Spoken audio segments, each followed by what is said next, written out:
Assalamualaikum warahmatullahi wabarakatuh. Alhamdulillahirabbil alamin wassalatu wassalamu ala asyrafil anbiya'i wal mursalin wa ala ahlihi wa sahbihi ajma'in. Amma ba'd. Kami dari kelas BI 03 2A akan membentangkan satu pembentangan yang bertajuk Asas Ilmu Dakwah, Usul Dakwah. Ahli kumpulan kami terdiri daripada 4 orang, iaitu Ahmad Zain Azin, Muhammad Dani Hakim, Muhammad Aiman, yakni saya, dan Ifan Zahiri. Baiklah, seterusnya. Baiklah, sekarang saya akan membentangkan definisi. Definisi dakwah dari segi bahasa ialah satu perkara yang memerlukan satu usaha atau kesungguhan, sama ada secara amali atau teori, bagi mencapai objektif yang digariskan. Dakwah dari segi istilah pula, terdapat pelbagai ulama yang mendefinisikan dakwah. Antaranya ialah Ibnu Taimiyah. Beliau mendefinisikan dakwah ialah menyeru manusia agar beriman dengan Allah Subhanahu Wa Taala serta beriman dengan apa yang telah dibawa oleh para rasulnya.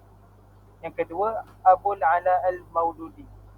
Beliau mendefinisikan dakwah dari segi istilah ialah panggilan ilahi dan rasul mengajak manusia memiliki nilai-nilai suci dan agung.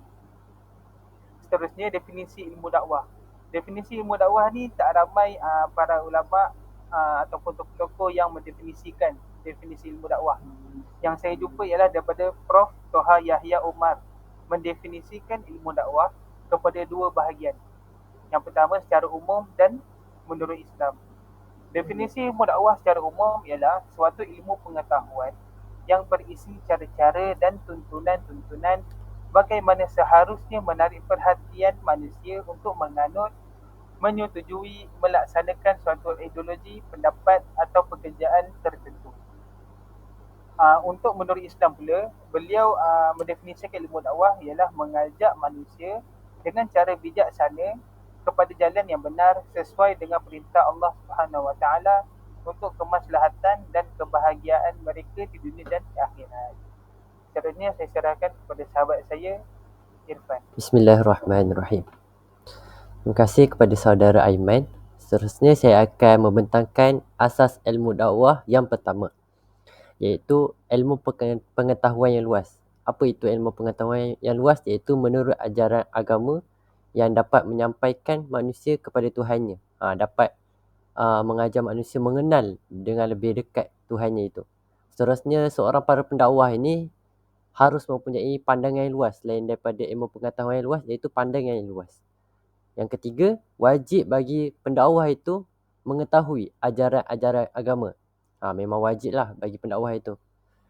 Dan keempat, hendaklah ia berdasarkan dalil Al-Quran, As-Sunnah dan juga ijma' ulama' yang kita bersandarkan daripada ajaran Ahli Sunnah wal Jamaah. Yang terakhir sekali iaitu seorang Muslim hendaklah selalu menambah dan memperkembangkan ilmu pengetahuannya tentang agama Islam ini.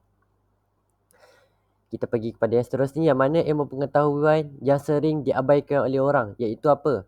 Yang menyampaikan umat Islam tentang kesempurnaan hari akhirat. Itu yang pertama. Yang kedua, yang dapat menggugah hati sehingga manusia terdorong untuk memperbuatnya sekalipun dia merasa asing hidupnya di dunia ini kerana melaksanakan ajaran agama.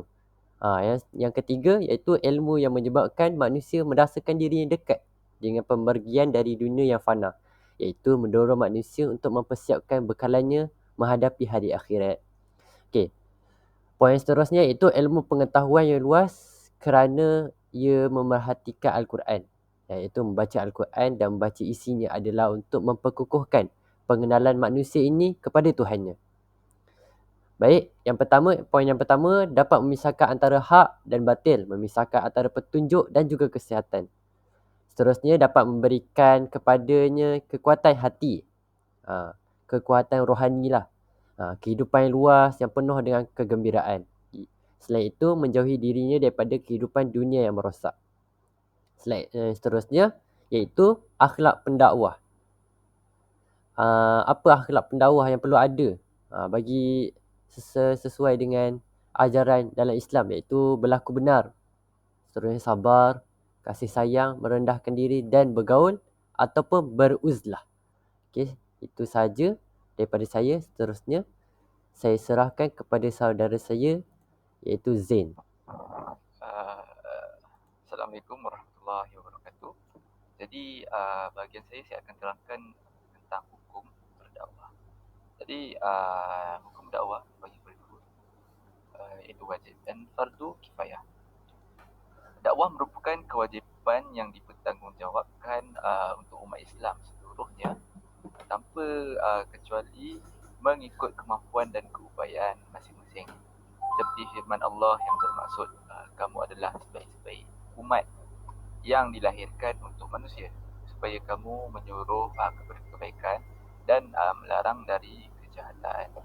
Jadi ayat di atas menerangkan dua perkara, iaitu tentang kebaikan umat Islam, yakni khaira ummatin, dan kebaikan umat Islam itu terletak kepada tugasnya menyuruh dan mengajak manusia berbuat kebaikan dan mencegah dari kemungkaran.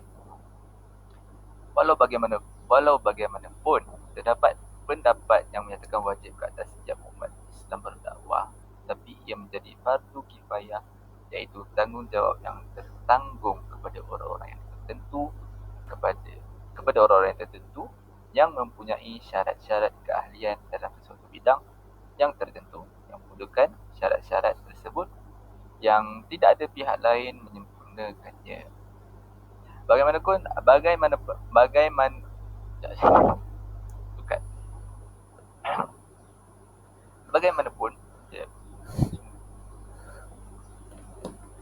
Bagaimanapun, hukum fardu kifayah ini tidak bermaksud umat Islam yang lain harus berpeluh tubuh sekiranya kemungkaran terus berlaku dalam masyarakat.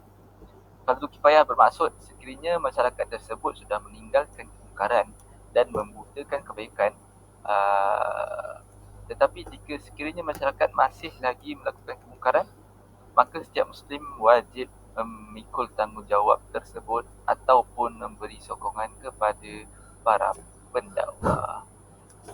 Dan itu saja daripada saya. Jadi saya teruskan dengan adik dan saya yang seterusnya. Terima kasih. Assalamualaikum warahmatullahi wabarakatuh. Sekarang saya akan menerangkan tentang cara-cara untuk menyampaikan dakwah. Yang pertama, konteks individu, yakni ittisal fardi.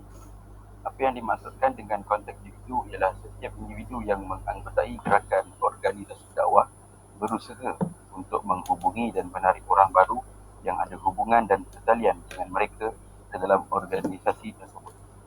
Yang kedua, memberi pidato, ceramah dan kuliah-kuliah pelajaran.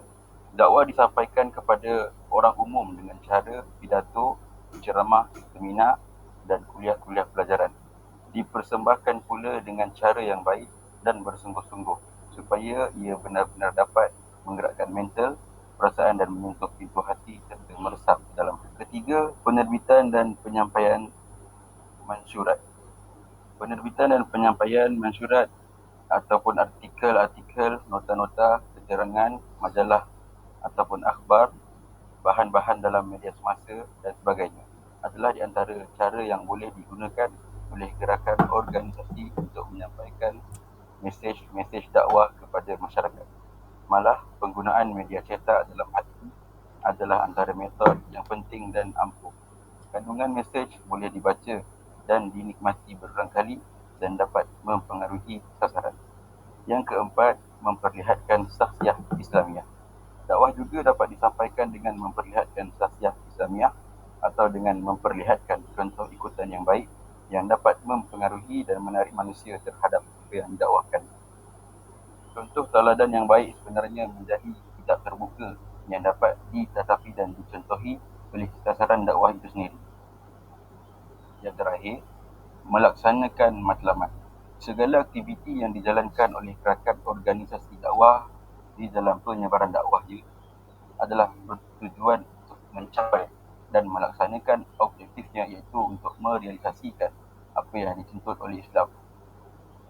Mengeluarkan manusia daripada kegelapan, hasad dan lain-lain adalah merupakan kegelapan yang menzalimi diri dan kehidupan kepada cahaya, iaitu ilmu pengetahuan, tauhid, yakin, adil, kasih sayang, yang mana semuanya merupakan cahaya yang menyinari hati dan kehidupan. Itu saja daripada saya serahkan kepada sahabat saya, Aiman. Ya, terima kasih kepada sahabat saya. Baiklah, kesimpulan daripada pembentangan kami ini ialah secara keseluruhannya pelaksanaan kerja-kerja dakwah di kalangan para pelajar aliran agama maupun sesiapa sahaja memerlukan persediaan yang lengkap sama ada fizikal dan mental untuk memastikan keberkesanannya di kalangan sasaran. Semua masyarakat Islam perlu berganding bahu dalam bersama-sama menyampaikan ajaran Islam dan berusaha melahirkan pendakwah-pendakwah yang berkaliber dan dapat menarik perhatian masyarakat. Oleh itu, generasi muda pendakwah, khususnya pelajar-pelajar agama, perlu diberi perhatian dan semangat untuk terus berjuang dalam menyampaikan seruan Allah Subhanahu Wa Taala. Baiklah, itu sahaja daripada kami. Apa yang baik itu datang daripada Allah Subhanahu Wa Taala. Apa yang buruk itu datang dari kami sendiri. Wabillahi taufiq wal hidayah. Assalamualaikum warahmatullahi wabarakatuh.